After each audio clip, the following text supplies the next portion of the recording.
जय श्री कृष्णा। मैं हूँ राधिका और आप सभी का आपके अपने YouTube चैनल किटकैट स्टोरीज पर हार्दिक स्वागत है।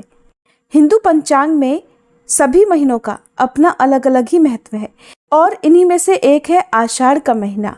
पंचांग के अनुसार ये विक्रम संवत का चौथा महीना होता है। इस महीने का हिंदू धर्म में विशेष आध्यात्मिक महत्व है।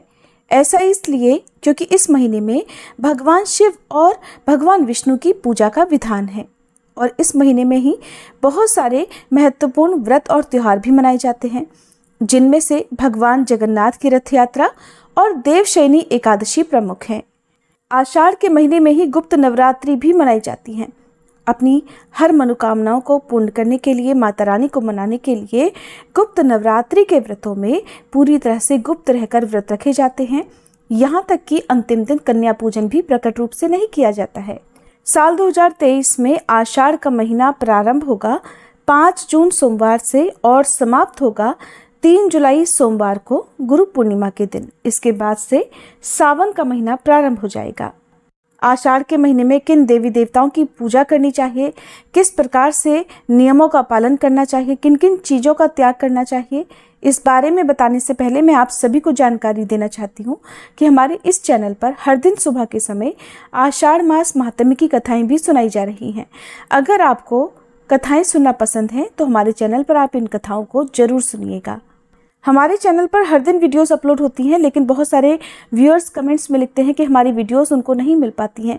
तो ऐसे में मेरा आप सभी से अनुरोध यही है कि अगर आपने चैनल को सब्सक्राइब नहीं किया है तो चैनल को सब्सक्राइब करके बेल आइकन जरूर प्रेस कर लें। इसके बाद भी अगर आपको वीडियो नहीं मिलती हैं तो आप कमेंट बॉक्स में ज़रूर लिखें कि आपको हमारी वीडियो का नोटिफिकेशन नहीं मिल रहा है।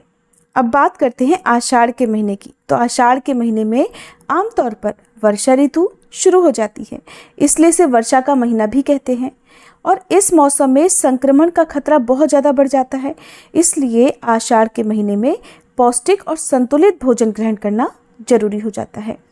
इस महीने में खान पान को लेकर विशेष सावधानियां बरतनी होती हैं और अधिक से अधिक पानी वाले फलों का आपको सेवन करना चाहिए। ज़्यादा तेल और मसाले से बने भोजन का त्याग करना चाहिए, कम से कम ऐसा भोजन ग्रहण करना चाहिए। बासी भोजन बिल्कुल भी नहीं खाना चाहिए।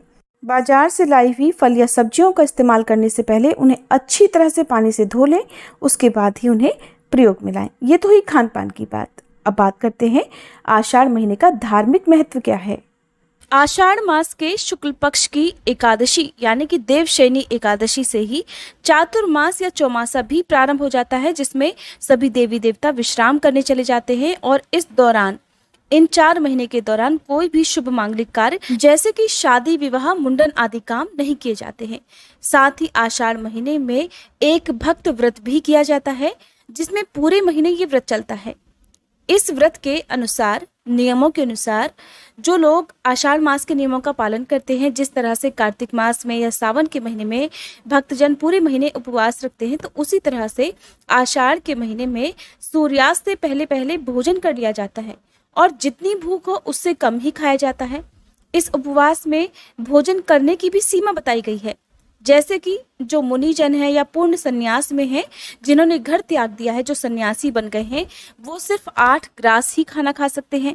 जो लोग वानप्रस्थी हैं वो लोग केवल 16 ग्रास का सेवन करते हैं। गृहस्थ लोग 32 ग्रास भोजन कर सकते हैं। इसी प्रकार ये उपवास पूर्ण होता है। जब पूरे महीना उपवास रखने के बाद उपवास पूर्ण होता है तो फिर खड़ाऊं, छाता, नमक और आंवले का दान ब्राह्मण देवता को किया जाता है। इस व्रत और दान करने से भगवान विष्णु की कृपा प्राप्त होती है। जो लोग पूरे महीने आषाढ़ मास के उपवास ना कर पाए तो वो लोग या तो आषाढ़ मास के पहले दिन या अंतिम दिन या फिर जो मुख्य दिन पड़ते हैं, जैसे कि एकादशी, अमावस्या, पूर्णिमा, इन तिथियों को भी उपवास कर सकते हैं। यानी कि इन तिथियों को एक समय भोजन करके फिर सबसे अंतिम दिन यानी कि पूर्णिमा के दिन उद्यापन भी जरूर करें। इस प्रकार से आषाढ़ मास का उपवास समाप्त हो जाता है। हिंदू धार्मिक मान्यताओं के अनुसार हर महीना किसी न किसी देवी देवता को समर्पित होता है, तो आषाढ़ के महीने में भी पूजा पाठ करने से विशेष लाभ मिलता है। आषाढ़ मास में भगवान विष्णु की उपासना करना बहुत ही शुभ फलदायी माना जाता है। इस पूरे महीने में जल देवता की पूजा करना भी उत्तम माना गया है। कहते हैं कि आषाढ़ के महीने में जल देवता की पूजा अवश्य करनी चाहिए, क्योंकि उनकी पूजा करने से धन प्राप्ति का योग भी बनता है। सूर्य देवता को हर दिन नियम से जल का अर्घ देना चाहिए। जो लोग समाज में या अपने आसपास अपने कार्य क्षेत्र में मान सम्मान यश प्राप्त करना चाहते हो, अपने जीवन में तरक्की करना चाहते हो, उन्हें आषाढ़ मास में शुक्ल पक्ष की सप्तमी तिथि को सूर्य देवता की उपासना करके व्रत रखना चाहिए। ऐसे में आषाढ़ मास के शुक्ल पक्ष की सप्तमी तिथि को दिन भर व्रत रखकर रात के समय सूर्यास्त से पहले एक समय भोजन भी आप ग्रहण कर सकते हैं। आषाढ़ मास की सबसे प्रचलित कथा है कि प्राचीन काल में रंतिदेव नाम के एक प्रतापी राजा थे। उनके राज्य में एक धर्मकेतु नाम के ब्राह्मण की 2 पत्नियां थी। एक का नाम सुशीला और दूसरी का नाम चंचला था। सुशीला अपने नाम के अनुरूप ही नित्य कर्म से निवृत्त होकर स्नानादि करके पूजा पाठ करती और उपवास रखती, जिससे उसका शरीर दुर्बल हो गया था। वहीं चंचला कभी भी कोई व्रत उपवास नहीं किया करती थी। धीरे धीरे समय बीता। समय बीतने के साथ ही सुशीला को सुंदर कन्या हुई और चंचला को एक पुत्र रत्न की प्राप्ति हुई। ये देखकर चंचला सुशीला को ताने देने लगी कि इतने व्रत उपवास करके उसने शरीर को जर्जर करके रख दिया, फिर भी जन्म दिया तो एक कन्या को, और देखो मैंने कोई व्रत भी नहीं किया तो भी मुझे पुत्र पैदा हुआ है।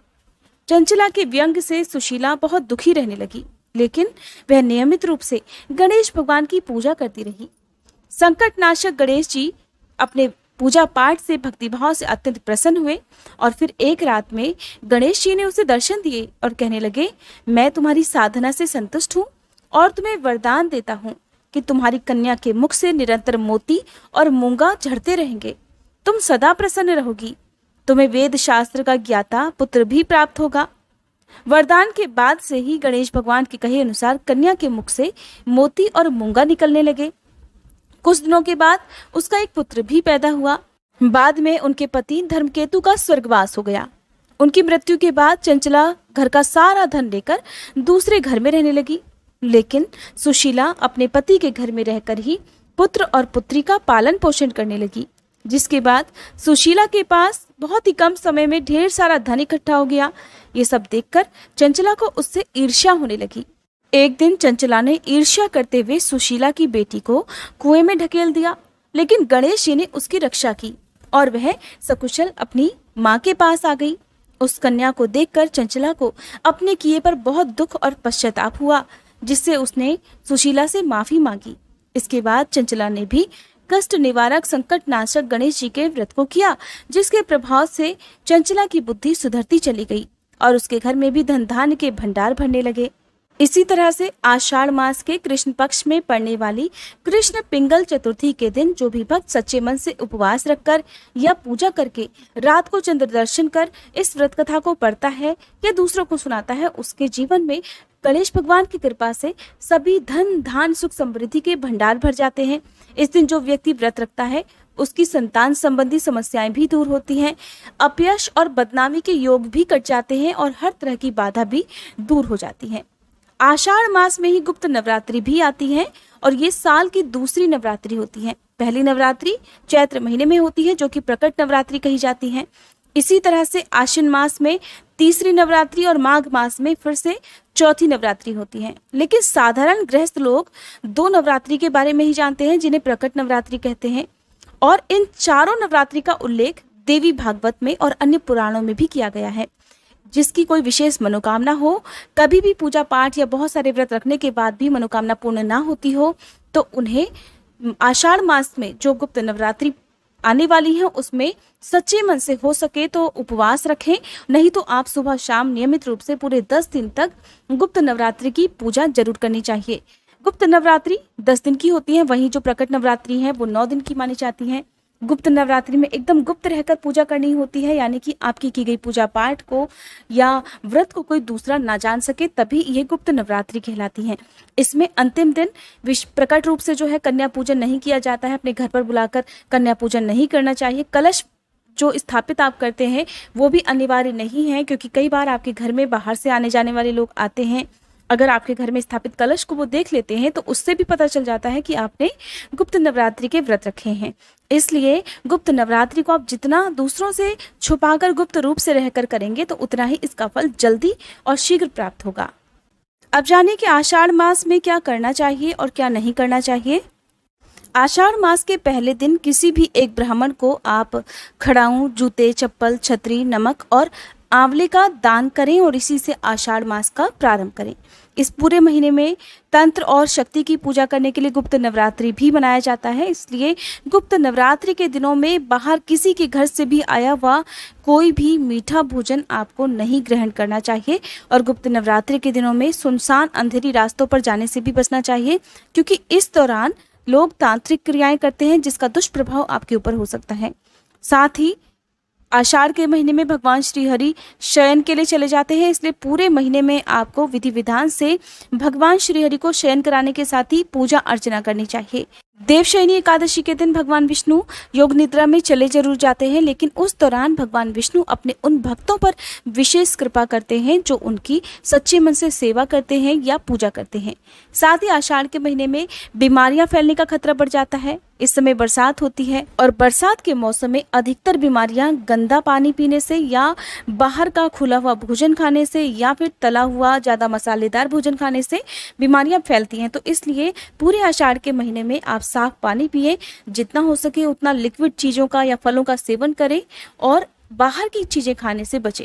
आषाढ़ के महीने में जितना हो सके उतना जल का दान करें, लोगों को मीठा शरबत पिलाएं, हो सके तो आने जाने वाले याचकों को भरपेट भोजन कराकर उन्हें कुछ न कुछ दान दक्षिणा देकर ही विदा करना चाहिए। और अगर आप उन्हें भोजन ना करा पाए तो भोजन बनाने का जो भी सामग्री है, राशन है, उतना आप उन्हें जरूर दान में दे सकते हैं। इसके अलावा आप आसपास कहीं भी सार्वजनिक जगह पर एक छायादार या फलदार वृक्ष अपने पितरों के नाम से जरूर लगाएं। ऐसा करने से पितरों के साथ साथ भगवान विष्णु की कृपा भी प्राप्त होती है। ये थी आज की वीडियो। आने वाले समय में आप हमारे चैनल पर हर दिन सुने जाने वाले अध्याय और साथ ही गुप्त नवरात्रि के हर 10 दिन गुप्त नवरात्रि की जो संपूर्ण पूजा विधि है या हर दिन देवियों की पूजा और कथा है उसकी जानकारी भी जरूर देखिएगा। वीडियो अगर अच्छी लगी हो तो प्लीज़ वीडियो को लाइक करके चैनल को सब्सक्राइब करना मत भूलिएगा।